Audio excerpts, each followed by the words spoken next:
Shalom to the elect of Israel, to the hopeful elect of Israel, you Hebrew Israelites, you so-called Negroes, Latinos, Native Americans, West Indian, and Haitians. Gotta give all praise, honor, and glory to Yahweh, Bahashim, Yahweh Shai, Bahashim, Rakah, Wadash. Double honors to the apostles and elders of Great Millstone who rule well, who teach well, and a sincere salutation to all the Akim, pushing the truth and believing the truth throughout the four winds of the earth, the entire world, waking up the hopeful elect. Shalom to the Awaf who are listening and learning. I'm Isaiah, coming at you with another lesson in truth, facts, faith, and edification. Another daily edification. The Lord's willing, it'll be edifying. And this is wars upon wars. Wars and rumors of wars. Okay? And the collapse of Babylon the Great monetary system. The Lord's willing to be edifying. From Studio 4 in the world headquarters of RT America in our nation's capital, this is the News with Rick Sanchez. Good evening. This morning, in one of the most stunning reactions this country has ever seen from Speaker Nancy Pelosi, she snapped and became extremely agitated when a reporter asked her if she hates the president. It happened as she was walking away from the podium after she had announced that the impeachment of Mr. Trump will proceed. Here it is. Do you hate the president, Madam Speaker? Because I don't hate anybody. I Representative don't have Collins, a raised in a Catholic house. We don't hate anybody. Not anybody in the world. So don't accuse me. I did not accuse you. You did. I asked a question. You did. And Representative Collins yesterday suggested that the Democrats are doing this simply because they don't like the that guy. has nothing to do with it. Let me just say this. This is about the Constitution of the United States and the facts that lead to the president's violation of his oath of office. And as a Catholic, I resent your using the word hate in a sentence that addresses me. Wow. Then there's the other hot button issue that came out of the impeachment proceedings having to do with the president's son, Barron. That's coming up in our Media Muddle segment, which you do not want to miss. But we're going to begin tonight with wars and talk of more wars. The U.S. is presently engaged in wars in 7 countries. Probably less than 1% of you watching this newscast right now could name them because our media and our government prefer that you don't even know. I, not just as a journalist, but as a fellow American, believe that we should know. So here's the list of the countries where we are at war: Afghanistan, Iraq, Syria, Yemen, Somalia, Libya, and Niger. By the way, we also have more than 850 military bases around the world, some of which look more like cities than bases. Why am I telling you this? Here's why. The Wall Street Journal is reporting that the Trump administration is now considering sending 14,000 U.S. soldiers and Marines to the Middle East. The report says that the contingent would also include dozens of ships and more military hardware to surround, essentially, Iran. Word is the president will make a final call on whether to send or not send any troops by the end of this month. Of course, soon after this article was making headlines, the Pentagon came out with a denial. There's really so much to chew on with this story, including the potential for an 8th war for our already overextended military, this time with Iran.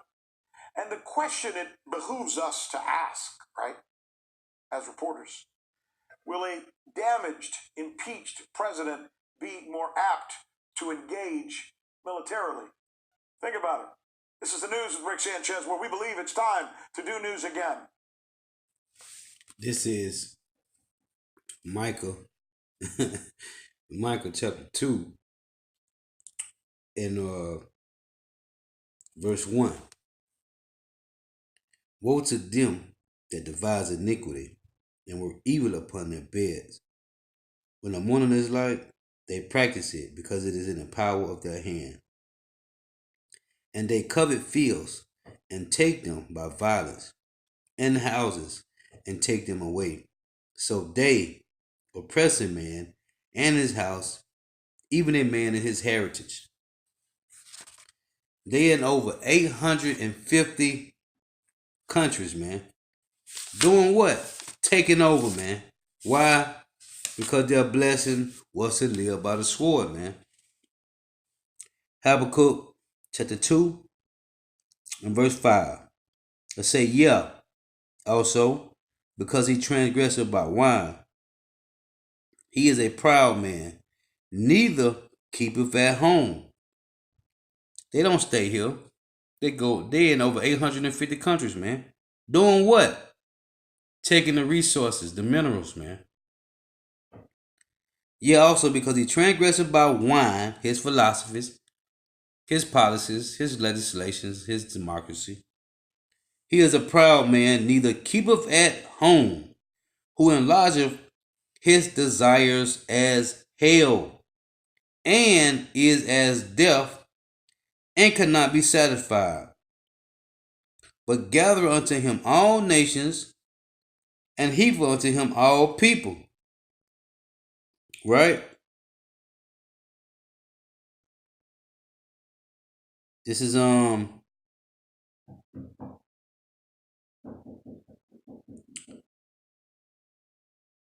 what does it say? Woe to him that increaseth in debt, which is not his, man. Okay? These devils go in. This is Habakkuk 2 and 9. Woe to him that coveteth an evil covetousness to his house, that he may set his nest on high, that he may be delivered from the power of evil. But he can't, man. Okay? Verse 12. Woe to him that buildeth a town with blood, establish a city by iniquity. Okay? This is what they do, man. They go in and they take, man. And they take and they take. Why? Because their blessing was to live by the sword, man. Habakkuk 2 and 6. Woe to him that increaseth that which is not his. How long? And to him that laid himself with thick clay. Why are they doing these things, man? Why? This is why they doing that, man. This is why they going to every country doing what they want to do, man. Because of this. This is Ron Paul. Why are central banks panicking? Global crisis ahead. This is why they doing that, man. Going in and taking because they are in debt. Thick clay. Over $400 trillion of debt. North America, Babylon the Great is in, man.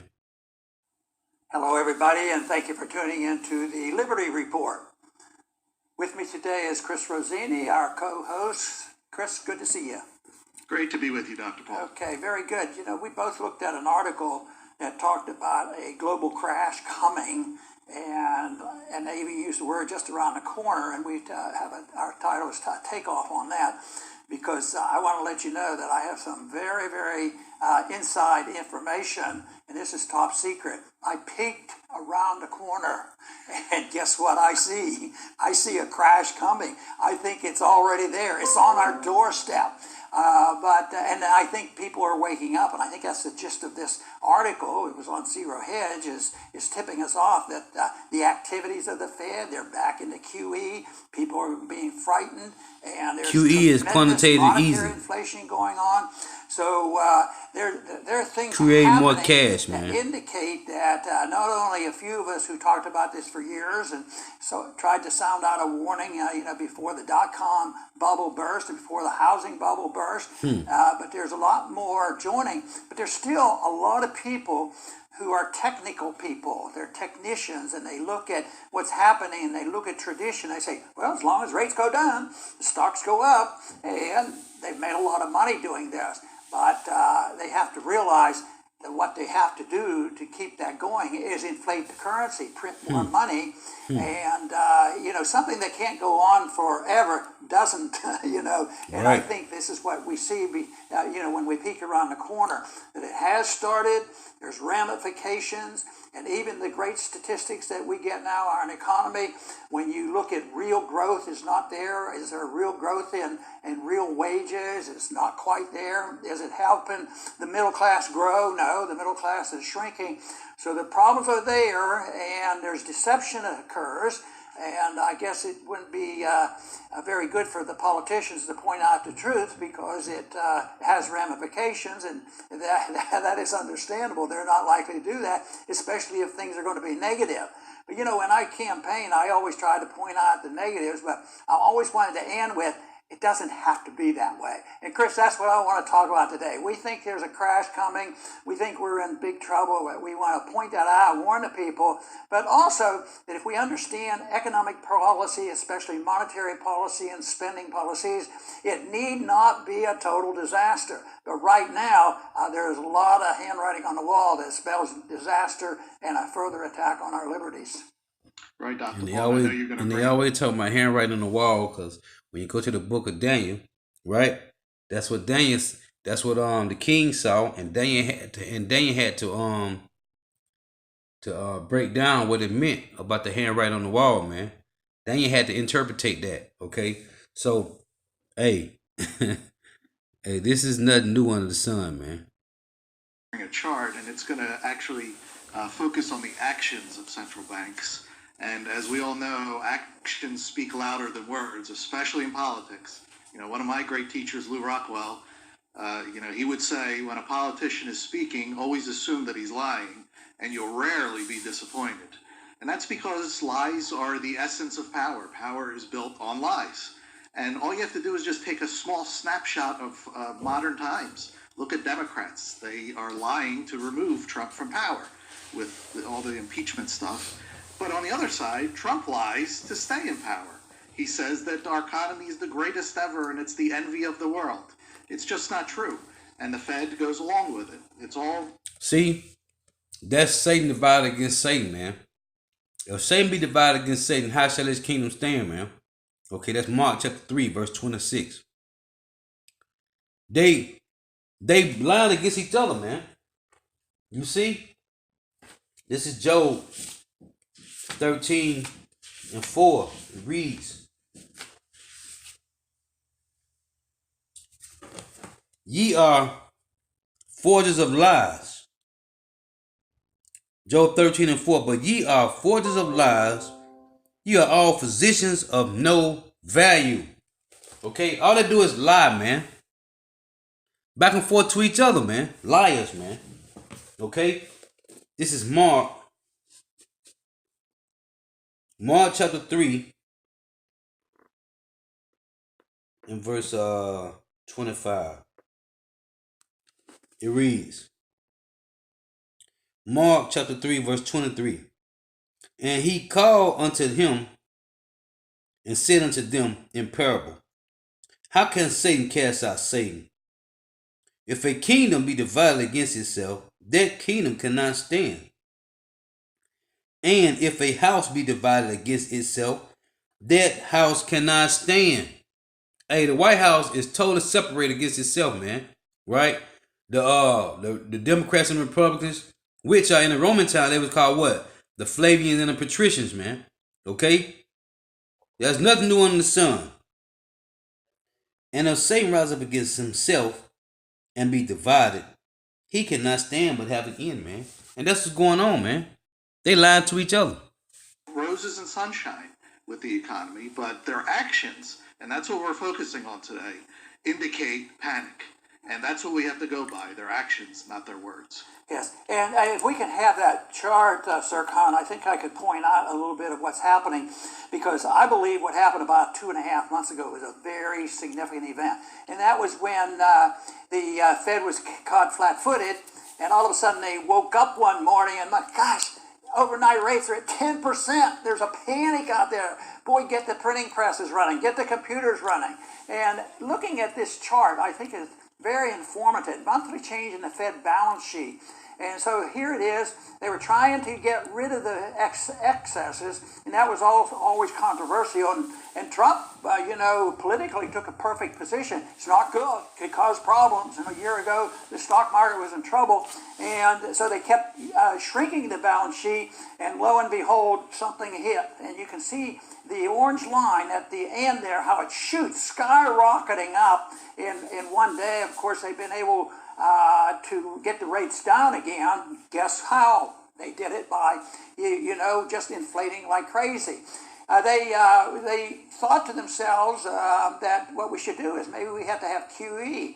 Oh yeah, that's a good idea, but we can't call it QE. That means that we're really in trouble and we're admitting it. So they have it. They're doing as much QEing that they did in the early part of the bailouts in 08 and 09, but it's still not supposed to be QE. But they're massively, inflating the currency in order to keep the rates down, everybody happy, and Wall Street doesn't sell their stock. There's a tremendous amount of support for the stock market. But since that announcement, when they panicked with a 10% overnight rate, they've pumped in $300 billion, $60 billion a month, and they're going to continue at that rate. They're back up now over $4 trillion on the balance sheet, and by approximately June, if we just keep going at this rate, but I suspect it could have these jumps and go up much faster, we'll be back where it was at its peak, trying to get through the last bubble. But we never solved the problem of the last bubble. We just papered over with it and convinced that as long as the stocks are going up, everybody's happy. They totally ignored the fact that there's a lot of people in Main Street America and the middle class who are having trouble making it under these conditions. But the statistics they have, which reflects monetary inflation, allows people to think, well, maybe things are going to be okay. But I think that the chart we just showed and the fact that they're inflating like crazy, that this is short-lived, and I think that's the reason we're seeing some things happening. And Chris, let me just mention a few things that I've noticed, that many countries are repatriating gold, which means they don't have full trust in the United States. They want their gold closer to home, which I always was amazed that they didn't have the gold closer to home, because I think if an individual's trying to protect oneself, they ought to have their gold close to their home, not stored someplace else where nobody can, where you can't get to it. There's been the repatriation, but there's been the outright purchase of gold by many central banks. And that is also important because they're compensating. If a country is inflating, but they're buying gold and this sort of thing, it's not going to harm them quite as much because they have a real asset indirectly related to their currency. And in the midst of all this, there's been articles talking about, and you don't need many articles because there's a sense that nations are breaking up. There's more secessionist movements. There's more conflict, and especially with the consequence of the Middle Eastern war with the open borders and the movement of individuals and going into these welfare states and for free benefits. There's a lot of chaos, and a lot of people are sick and tired of it. So there's almost like an epidemic of secessionist movements. Yeah, early, late, mixed bag. But the people who have done some studies of this indicate that there are Americans who actually feel this way, which is very dangerous in many ways because it can lead to domestic crises. And I think that's is typical. When you destroy a currency, you destroy, the stability of the middle class, and you impoverish the middle class, and then everybody jumps on the bandwagon and they blame good stuff, too much freedom, and not enough government spending. We hear that all the time. So I think that the economic and social consequences of what we're talking about and why we've talked about this, very, very serious. And we have a long way to go to solve these problems, but for me, the solution comes from an understanding. It's a philosophic problem, an understanding about why liberty is important and why sound money is crucial. Right, Dr. Paul, and you alluded back to 08. They fixed nothing. But that was a big taste for them, what they went through. If you think back to 08, in just a matter of weeks and months, these huge, colossal, gigantic international firms disappeared. Just out of, they were gone. That's something that they're not used to, power. And today, amazingly enough, we're orders of magnitudes even worse than what they did in '08. And they're really trapped because they can't raise interest rates. Look what happened when they just raised to a measly 2%. Everything started falling apart and they had to reverse course. Now they're heading back down to zero. So the whole global monetary system has no foundation, nothing to hold it up. It's just a big pile of sand. They have to know it. They're going to do anything they can to save it, and it's starting to appear in their actions. Right. Hey, and that lead me back to this, man. Hey, that is beautiful, man. Hey, Babylon the Great is done, man. And that leads you back to this right here, man. Okay? That's what they doing is, man. Because their monetary system is done, man. This is the news with Rick Sanchez. Good evening. This morning, in one of the most... As a matter of fact, let me get past this one real quick to get back to the point. You do not want to miss. But we're going to begin tonight with wars and talk of more wars. The U.S. is presently engaged in wars in 7 countries. Probably less than 1% of you watching this newscast right now could name them because our media and our government prefer that you don't even know. I, not just as a journalist, but as a fellow American, believe that we should know. So here's the list of the countries where we are at war: Afghanistan, Iraq, Syria, Yemen, Somalia, Libya, and Niger. By the way, we also have more than 850 military bases around the world, some of which are 850 cities bases. Why am I telling you this? Here's why. The Wall Street Journal is reporting that the Trump administration is now considering sending 14,000 U.S. soldiers and Marines to the Middle East. The report says that the contingent would also include dozens of ships and more military hardware to surround, essentially, Iran. Why is that? Listen, man.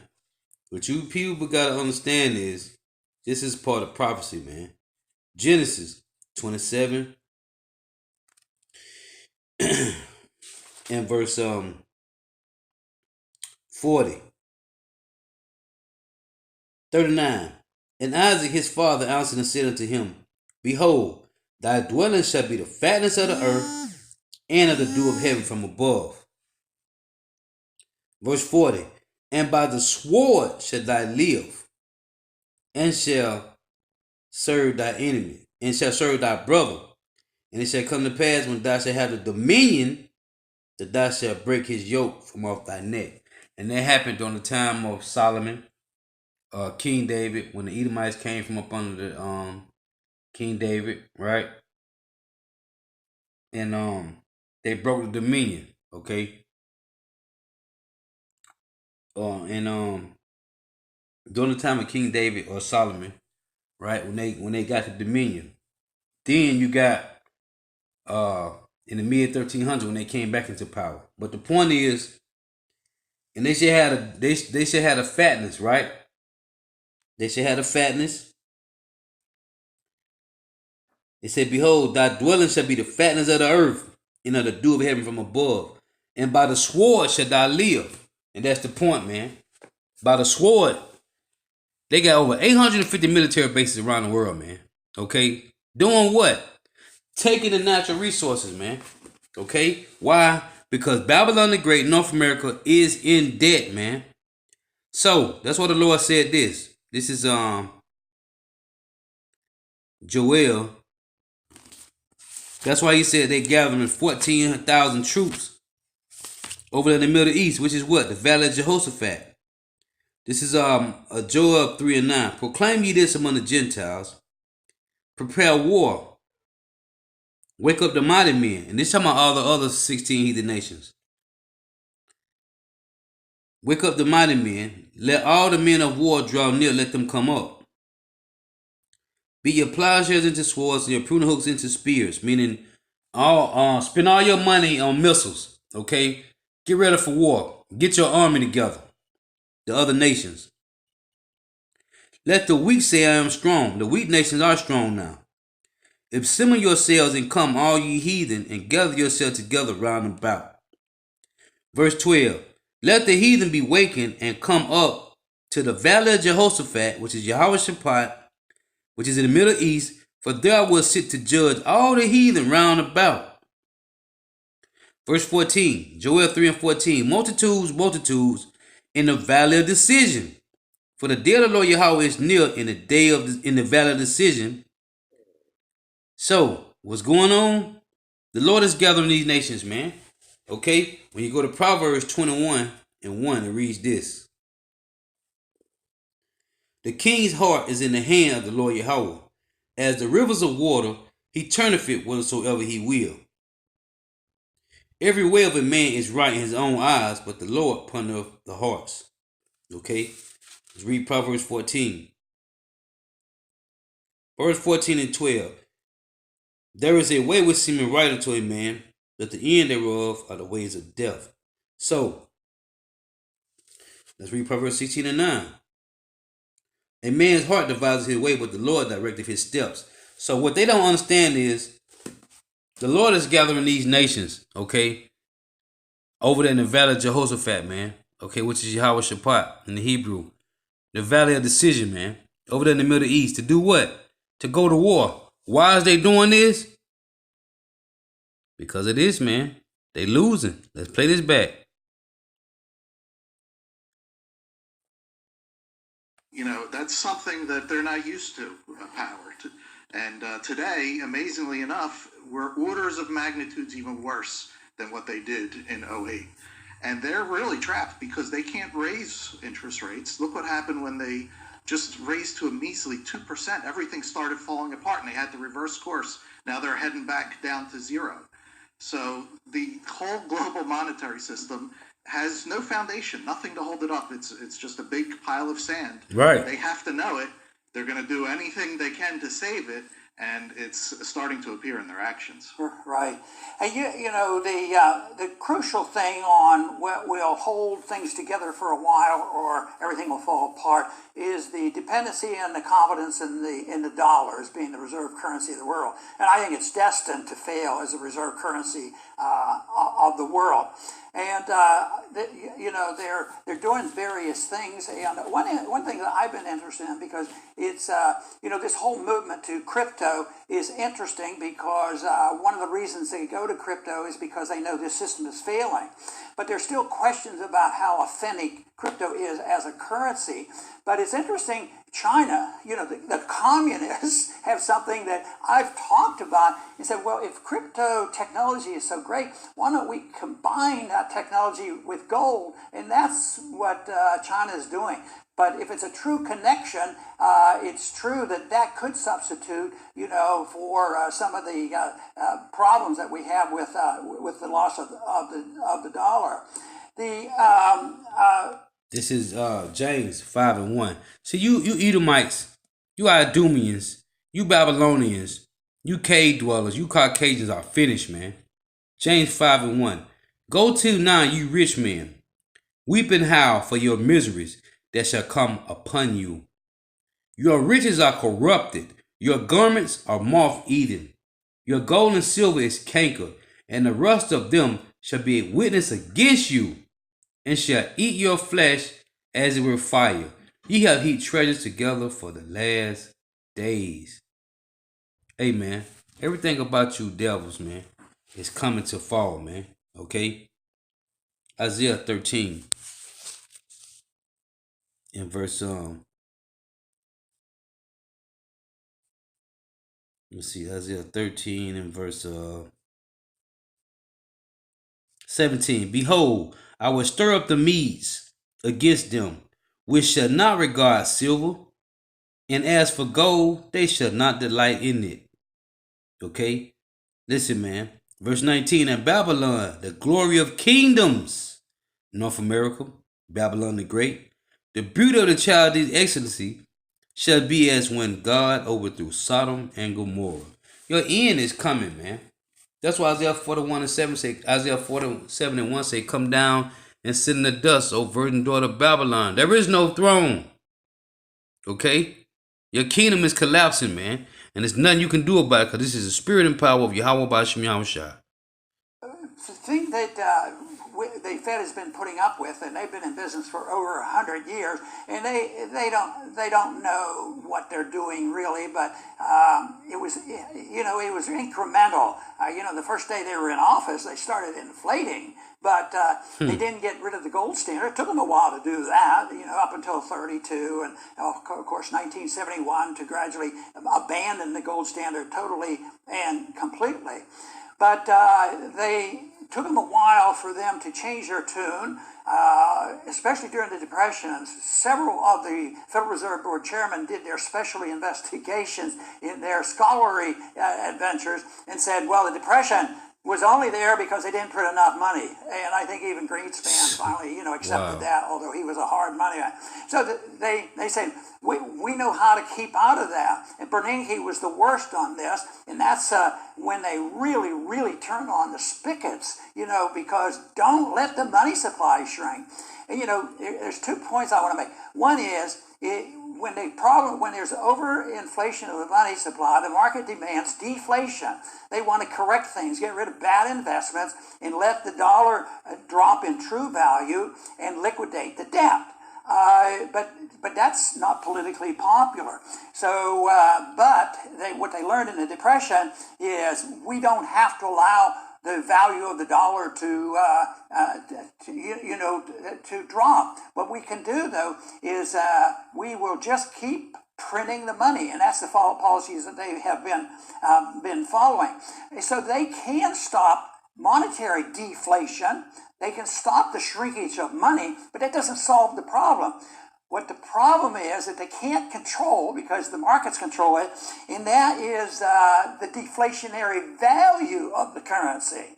That's a big difference, and that's what we're having now, is the deflation of the value of the currency, and it's being made very confusing for financial people by these negative interest rates. Even people who've been on Wall Street for a long time, who were not gold people, are saying, hey, this has never been done before, and they're sort of wringing in their hands. And once again, I think people are waking up. There's a crisis over there. It's around the corner, and I don't want to tell you what I saw because it wasn't good. There's nothing new under the sun. Hey, just an update to show you what's really going on, man. And it is in Babylon the Great, man, that collapsed, that monetary system collapsing, man. Okay, so with that, give all praise, honor, and glory to Yahweh Ba'Shem Yahushua, B'Hashem Ruach Kodash. Double honors to the apostles and elders of Great Millstone who rule well, who teach well. And a sincere salutation to all the Ark and pushing this truth and believing this truth throughout the four winds of the earth, the entire world, waking up the hopeful elect. And shalom to the Awaf who are listening and learning, a few sisters who are listening and learning. Hey, Lord willing, till next time, hey, shalom.